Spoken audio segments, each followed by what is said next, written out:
বন্ধুরা, মানুষের মন বড় বিচিত্র। কে যে কখন কাকে তার মনের মধ্যে বসিয়ে নেয় কেউ জানে না। সেই রকমই একটা অদ্ভুত সম্পর্কের গল্প শুনব আজকে আমরা। গল্পের নাম পথসই। গল্পটি লিখেছেন মৈত্রী রায় মৌলিক। গল্পটি শোনার পর আপনাদের যদি ভালো লেগে থাকে তাহলে অবশ্যই আপনাদের মতামতে জানাবেন এবং লাইক, শেয়ার ও সাবস্ক্রাইব করবার অনুরোধ রইল। তাহলে এখন শুনব সেই অদ্ভুত সম্পর্কের গল্প পথসই।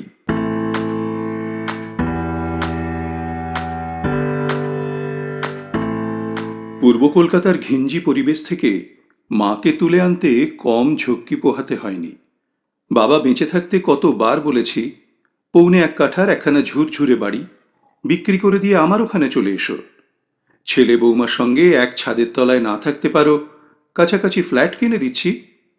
বুড়ো বুড়ি কেউ আমার কথা শোনেনি। বলতো, পুরনো পাড়ায় এতদিনের বসত ভিটে, চেনা লোক, চেনা পরিবেশ, এইসব ছেড়ে কোথাও গিয়ে থাকতে পারবো না। মাও তাল দিত বাবার সঙ্গে। বলতো, এ বাড়িতে তুই বড় হলি, রুনি বড় হলো, তোর 4টে অবিবাহিত পিসি ঠাকুমা সবাই তো একসাথে ছিলাম, তখন তো কোনো অসুবিধে হয়নি তোদের। এখন এক রাত থাকতেও অসুবিধা হয়। বাড়ি ভর্তি ঝুল চোখে পড়ে, গাড়ির শব্দে কান ফেটে যায়। কই, তখন তো এত সব নিয়ে মাথা ঘামাসনি। কে বোঝাবে ওদের? বোকার মতো গোঁ ধরে বসে রইল। শেষমেশ যা ভয় করেছিলাম তাই হলো। বাবার ডেঙ্গু হলো মশার কামড় খেয়ে। আমার দিদি রুনি থাকে বড়দায়। পিসিরা কবে বিয়ে থা করে থিতু হয়ে গেছে। ঠাকুমা মারা গেছে আমার যখন ক্লাস 10। বাড়িখানা আগলে কেবল ওই বুড়ো বুড়ি জেদ করে বসেছিল। হাতে নাতে ফল পেল। হাসপাতালে মাত্র 7 দিন ছিল বাবা। সেও প্রায় না থাকারই মতো। প্রথমে কোলাপস করলো কিডনি, তারপর হার্ট, শেষে মাল্টিপল অর্গান ফেলিওর।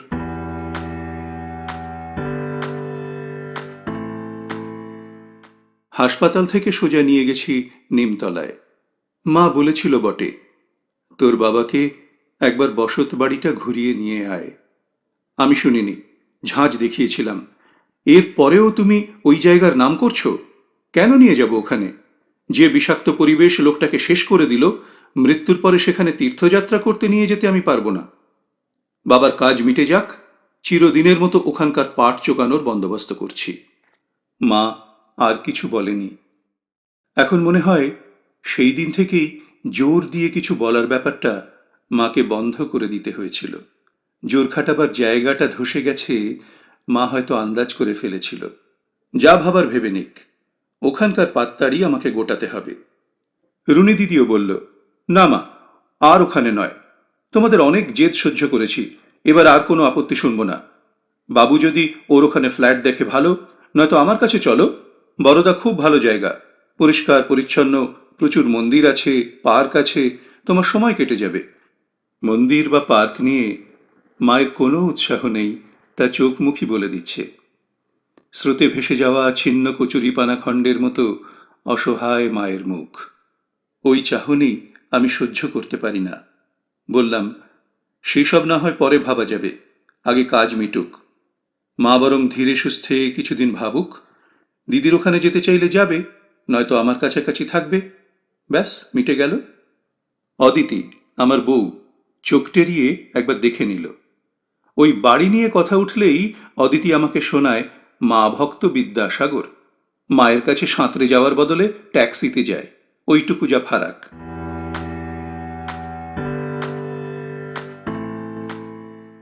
হ্যাঁ, আমি মা ভক্ত। ছেলেবেলায় মা নেওটা ছিলাম বলে তেমন কোনো বন্ধু মহল গড়ে ওঠেনি। মায়ের জন্য কলকাতার বাইরে পড়াশুনো করতে যাওয়া আমার হয়ে ওঠেনি।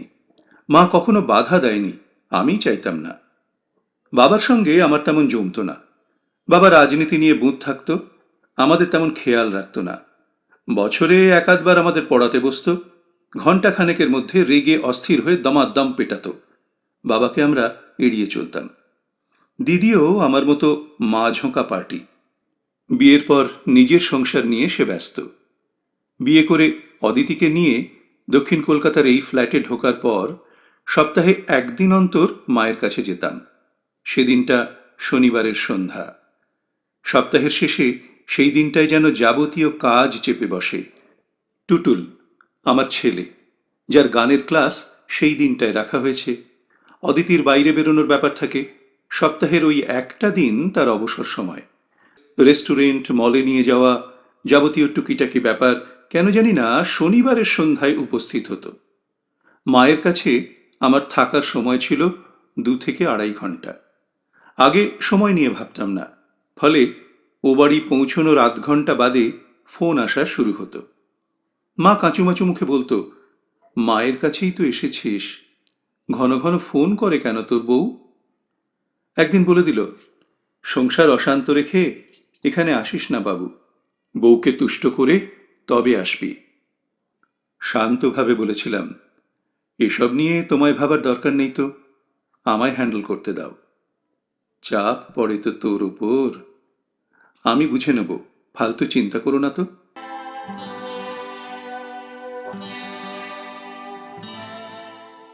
একদিন ঠান্ডা মাথায় বিয়ার খেতে খেতে অদিতির সঙ্গে কড়ার করে নিলাম, শনিবার বিকেল 5টার পর ঘড়ি ধরা 2.5 ঘন্টা সময় আমি বাড়িতে প্রেজেন্ট থাকব না।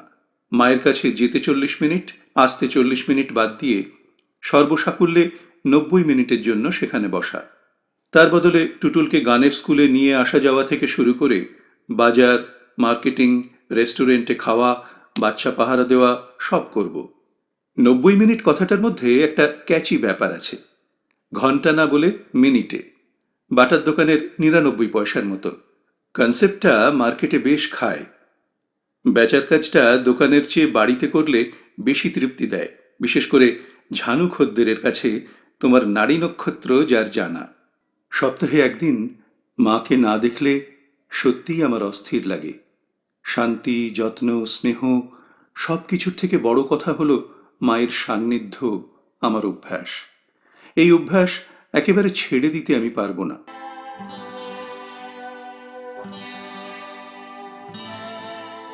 শ্রাদ্ধশান্তি চুকে যাওয়ার পর মাকে নিয়ে আসার সব বন্দোবস্ত করা হলো। বসতবাড়ি বিক্রি করে টাকা পেলাম, বাবার জমানো টাকা থেকে কিছু নিলাম।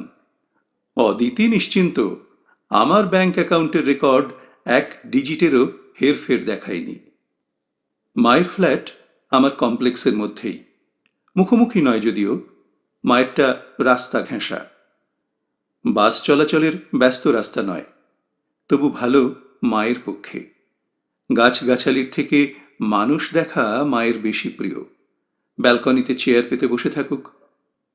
এখানে আনার পর থেকে দেখছি মা কেমন যেন মিইয়ে যাচ্ছে। বরাবরই মা ঘরকুনো, শুধু বাবার মেজাজ, বাবার দাবি নিয়েই গত 10 বছর যাবৎ মায়ের কর্মজীবন। বাবা চলে গিয়ে মায়ের সময় কাটে না। হুকুমদারের অভাবে বেদিশা হুকুমত। বাবা মায়ের যৌথ যাপনে প্রভু ভৃত্যের সম্পর্ক ছিল, এ কথা নিন্দুকেও বলতে পারবে না। ছিল রাজা প্রজার অনুবন্ধ।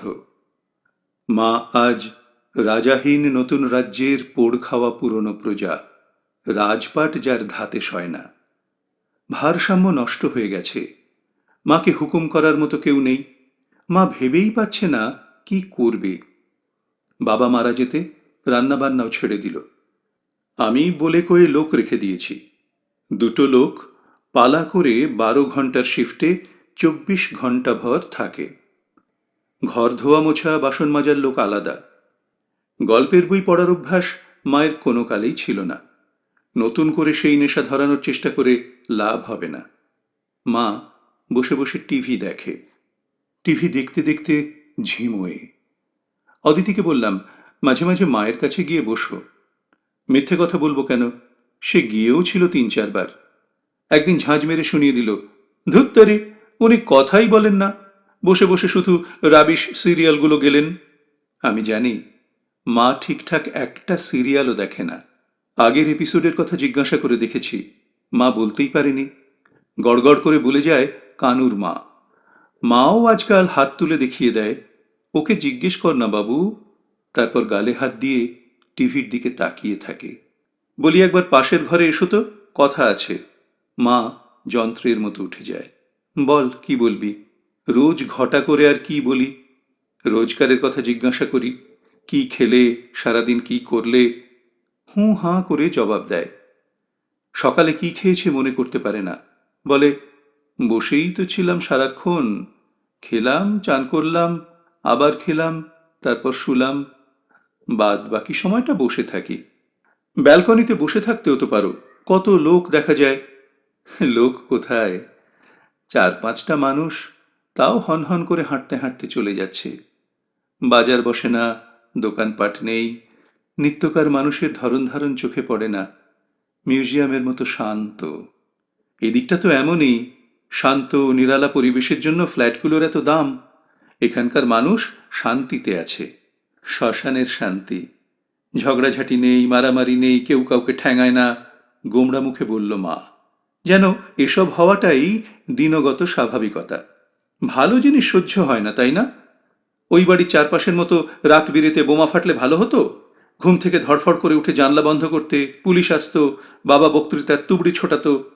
মা চুপ, মুখ গোমড়া।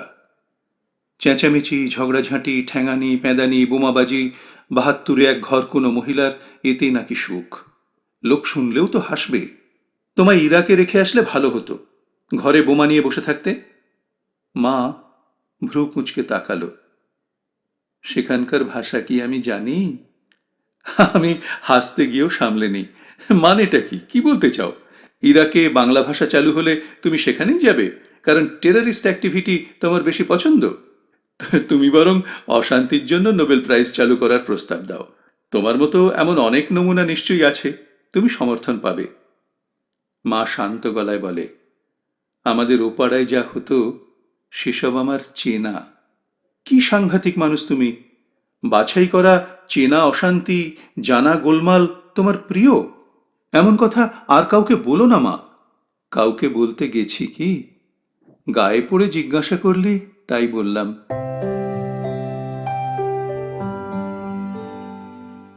প্রায় ৭ মাস কেটে গেল। আমার অশান্তিপ্রিয় মা গোলমাল উত্তেজনার অভাবে দিন দিন নেতিয়ে পড়ছে। আমি তো ভেবে কিছু বেরই করতে পারছি না, মায়ের জন্য বাড়ির সামনে কুরুক্ষেত্র ময়দান তৈরি করি কিভাবে। অদিতিকে বললাম মাকে একজন সাইকিয়াট্রিস্টের কাছে নিয়ে যাই। সে বলল, কেন, হয়েছেটা কি ওনার? শান্তিতে আছে, দিব্যি খাচ্ছে, ঘুমাচ্ছে। বলি কি করে অদিতিকে, আমার মা এমন শান্তি চায় না। বোমাবাজি, মারপিট, নিদেন পক্ষে কলতলার ঝগড়া মায়ের পছন্দ। দিদিকে ফোন করে একটু হিন্ট দিলাম। বলল, ওমা, সে কি, কি ভীমরতি! মাকে আমার এখানে পাঠিয়ে দে ভাই, মন শুদ্ধ হবে। এখানে ঘ্যামচ্যাক যেসব মন্দির আছে না, মন্দিরের কথা তুলে তুই আরো মাকে ভয় পাওয়াচ্ছিস। সে কি কথা! বয়সকালে লোকে মন্দিরের নাম শুনে ভয় পাচ্ছে এমন তো শুনিনি। মা কি নতুন নেশায় মজা পার্টি গার্ল নাকি? শান্তিপূর্ণ কোলাহল বর্জিত জায়গায় মায়ের মন টিকছে না। পার্টি ভালো লাগলে তো সহজ হতো। বুঝছিস না কেন? সাজানো হইচই মায়ের পছন্দ নয়। মা চায় অপ্রস্তুতে ঘটে যাওয়া কেয়স। বুঝলি?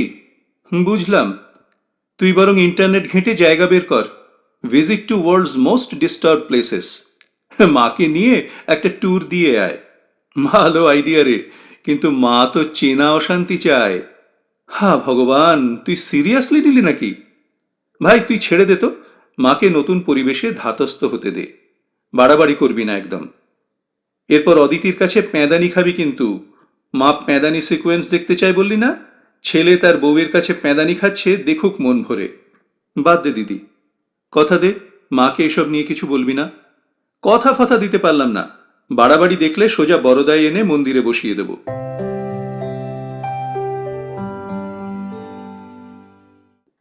একদিন ফ্ল্যাটে ঢুকে মাকে অন্যরকম মনে হলো। মা তম্বা মুখে সোফায় বসে টিভি দেখছে না, মা নাকি তার ঘরের ভেতর। সেখান থেকেই বলল, বাবুকে চা করে দাও তো কানুর মা। কানুর মা কষ্ট দেখিয়ে উঠল। আজ বোধহয় বার কয়েকটা সিরিয়াল দেখায় ছেদ পড়েছে। মা বলল, বাবু একটু শুনে যা। গিয়ে দেখি আলমারি থেকে রাজ্যের শাড়ি বিছানায় নামিয়েছে। এসব কি, কোথায় যাবে তুমি? মা একখানা শাড়ির প্যাকেট খুলে দেখালো। ভালো বাবু? ভালোই তো। এখানে তুই দিয়েছিলি গত বছরের আগের বছর পুজোয়। তোর বাবা তখন বেঁচে ছিল। পড়বে তো পড়ো, চলো একটু হেঁটে আসি। ধুত, আমার কত আছে। বলছিলাম কি, শাড়িটা কাউকে দিলে তুই রাগ করবি? মায়ের গলায় আদুরে সুর বহুদিন পরে শুনলাম। আমি চাকরি পাওয়ার পর এই রকম গলায় বলেছিল, শান্তিনিকেতনে আমায় একবার ঘুরিয়ে আনবি বাবু? বললাম, তোমার জিনিস তুমি যাকে খুশি দাও, কিন্তু দেবে কাকে? কানুর মা তো রংচঙে শাড়ি পরে। কানুর মাকে এ শাড়ি কে দিতে যাচ্ছে? আছে একজন স্পেশাল। স্কুল থেকে ফেরার পর কাল টুটুলকে একবার পাঠাবি? বেশিক্ষণ নয়, মিনিট 10 জন্য। ওর হাত দিয়ে দেওয়াবো। সেদিন ফিরতে আমার সন্ধ্যা হয়ে গেছিল। মায়ের কাছে যাইনি। রোজ নিয়ম করে মায়ের কাছে যাই না। দূর থেকে মায়ের ফ্ল্যাটটা দেখলাম। একজন মহিলা রাস্তার দিকে মুখ করে জোরে জোরে কিছু বলছে। অন্ধকারে বোঝা যাচ্ছে না। মায়ের অবয়বের মতোই মনে হচ্ছে। আমিও যেমন, মা আমার সঙ্গেই কথা বলে না, আর চেঁচিয়ে কথা বলবে, তাও বাইরের লোকের সঙ্গে। টুটুলকে জিজ্ঞাসা করলাম, ঠানুর কাছে গিয়েছিলি? সে মাথা হেলালো। ঠানু কি করলো? গিফট দিল। কাকে? ওল্ড লেডিকে। টুটুল পাশের ঘরে চলে গেল।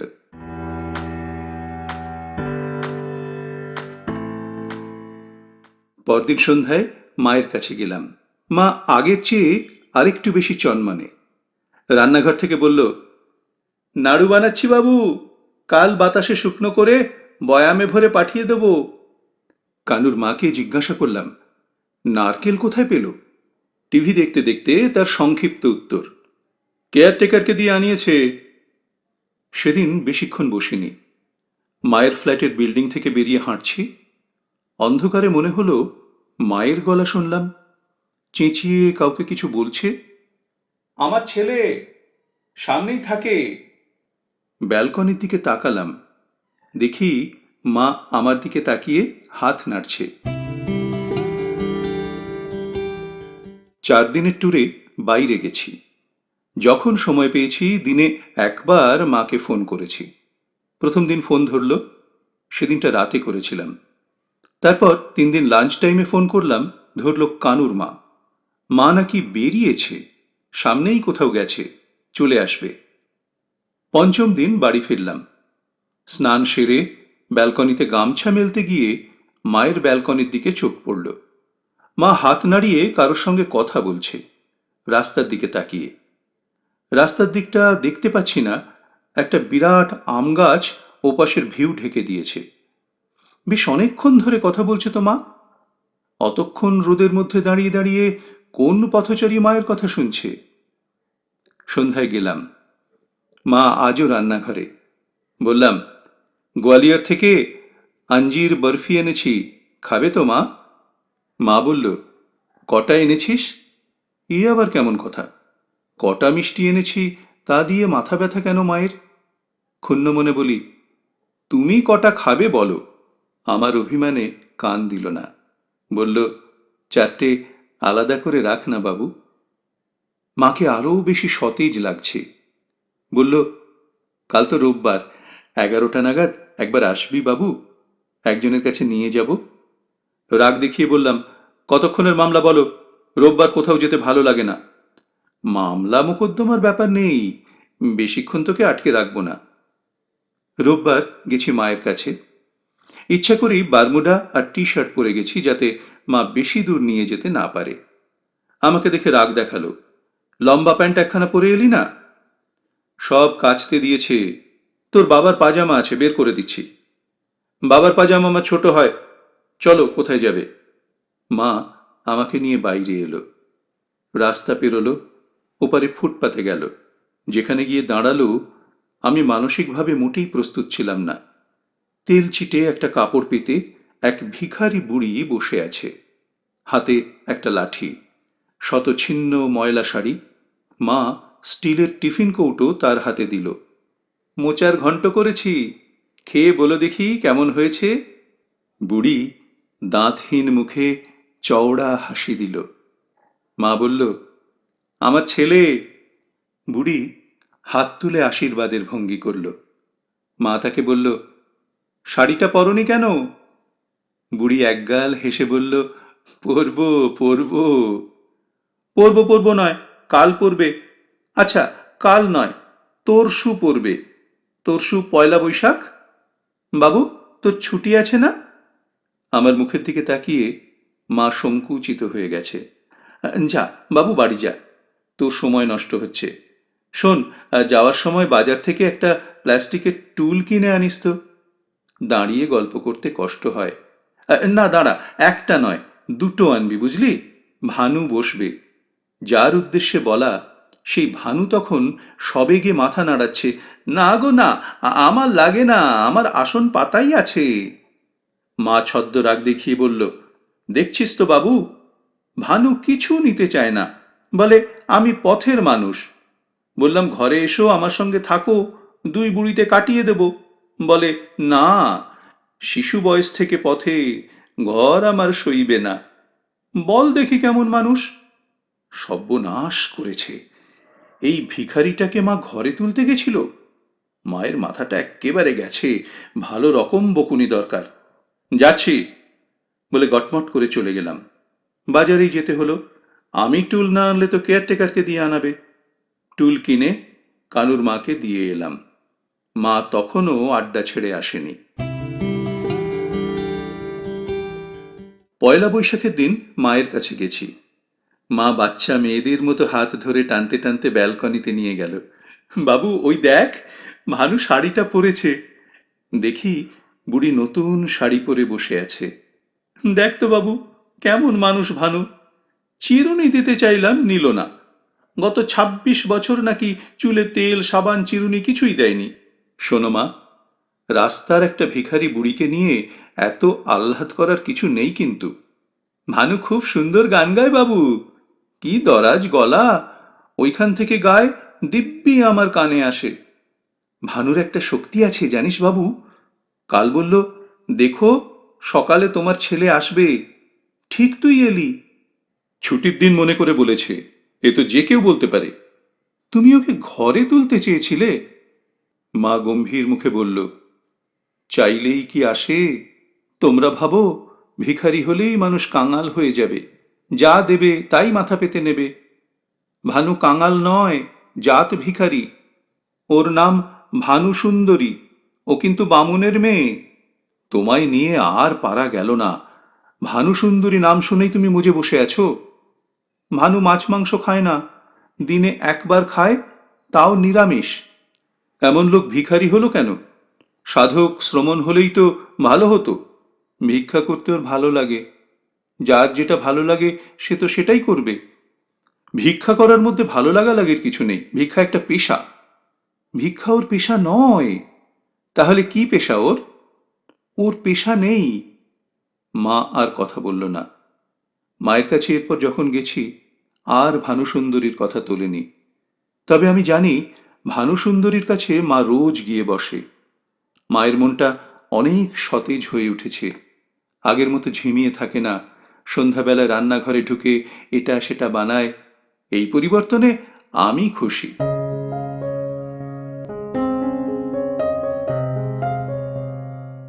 একদিন দুপুরবেলায় মায়ের ফোন। বাবু, একটু আসতে পারবি? কাঁদছো কেন মা?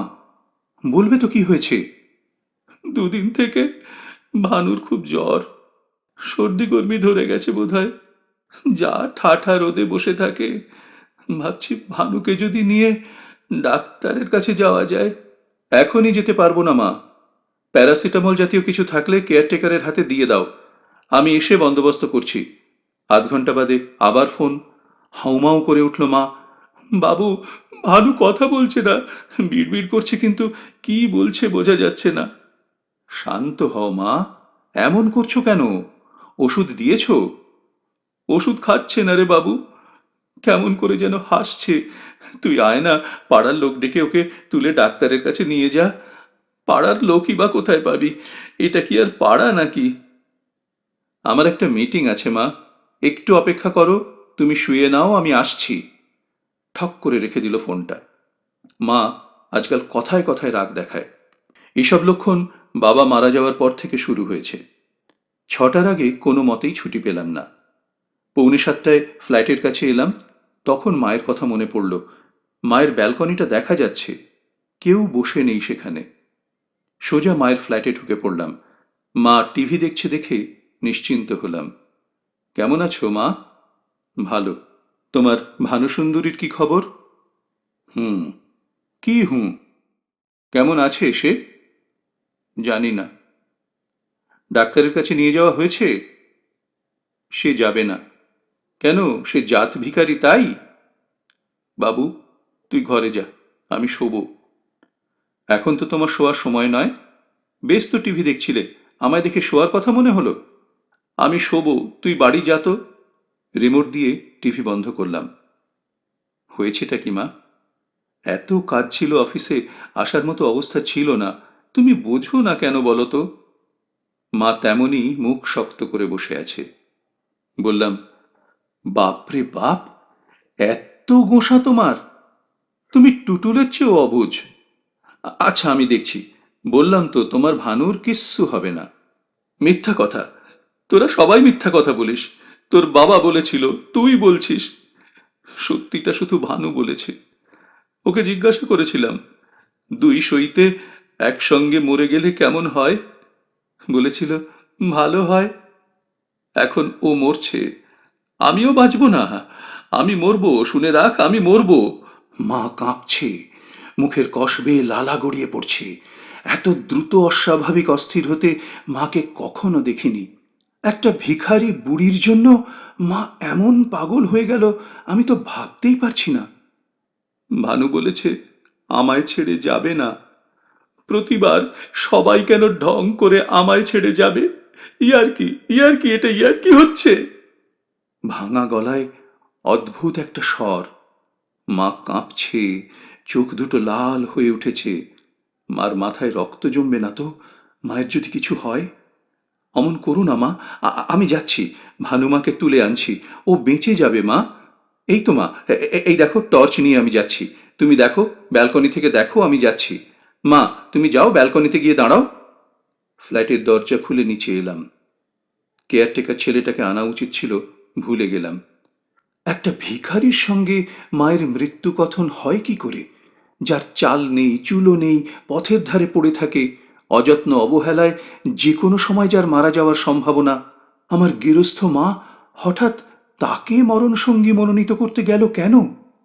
নিচে নেমে শুনতে পেলাম, সাবধানে পার হ বাবু, একা উঠিয়ে আনতে পারবি তো? জবরদস্তি গলায় জোর আনতে হলো। পারবো মা। কানুর মাকে বলো ডাক্তার গাঙ্গুলির ফোন নাম্বারটা বের করতে। ডাক্তারের নম্বর আমার কাছে আছে, তবু মাকে ব্যস্ত রাখার জন্যই কথা বললাম। মা যদি আশার আলো দেখে। মা কানুর মাকে কিছু বলল বোধহয়। ফুটপাত এত অন্ধকার, দেখতেই পাচ্ছি না ভালো করে। মা বলল, টর্চ জ্বালা বাবু, তোর বাঁ দিকে। না না, অতটা দূরে নয়, হাতটা আরেকটু শরীরের কাছে আন। মা তার বন্ধুর সঠিক অবস্থান জানে। ফুটপাতের ধারে চলে এসেছি আমি, টর্চের আলো ফেলেছি। বুড়ি চোখ বুজে পড়ে আছে। নাকের গর্তের সামনে পিঁপড়ের সারি। ছোট কিলবিলে একটা পোকা ঠোঁটের দেয়াল বেয়ে মুখে ঢুকে যাচ্ছে। মুখ সামান্য হাঁ করা, বাঁ হাত মুঠো করে গলার কাছে তোলা। নাড়ি না টিপেই বলে দেওয়া যায় বেশ অনেকক্ষণ হলো মারা গেছে। তাকাচ্ছে বাবু, তাকাচ্ছে। আসবে না বলছে, তাই না? ও ওরকমই বাবু, ওর কথা শুনিস না। ওকে নিয়ে আয় বাবু, পাজাকোলা করে নিয়ে আয়। যা বলে বলুক, একদম কানে নিবি না ওর কথা। শান্ত কমপ্লেক্সের নিরালা আমেজ ছিন্ন ভিন্ন হয়ে যাচ্ছে মায়ের চিৎকারে। টর্চের আলো নিভিয়ে উত্তর দিলাম, হ্যাঁ মা।